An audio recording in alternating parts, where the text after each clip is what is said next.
San Jose City Council is discussing proposed changes to the rent control law.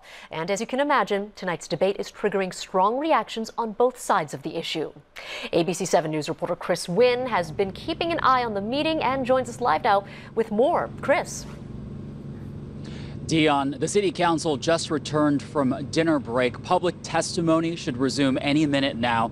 It is expected to be a very late night, and sources tell ABC 7 News that this could be a pretty close vote.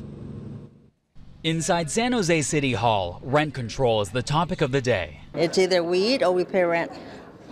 So that's where we're at right now. Renters and landlords stepping up to the mic at tonight's City Council meeting, a polarizing issue with no shortage of opinions. When you're paying over half your income for rent, every penny counts, and you cannot afford those increases. So you want the increases to be kept as low as possible. Under the city's current rent control ordinance, landlords of units built before 1979 are limited to raising the rent by no more than 5% each year.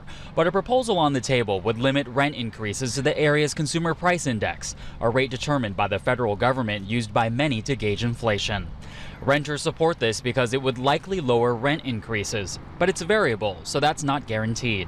Nonetheless, some say the changes could provide a lifeline to those on the brink of homelessness in Silicon Valley. But I can see the handwriting on the wall if rent increases continue as they have been. But opponents say the proposal could backfire, possibly pushing mom-and-pop landlords out of business. They need the money, not necessarily for profits, but for maintenance, because these old buildings continually need a lot of money invested back in them. Mayor Sam Liccardo favors the predictability of a fixed rate increase. If we can't find a way to build more affordable housing, we're going to have a very difficult time addressing this crisis, particularly with a very limited tool that only addresses a housing stock that was built before 1979.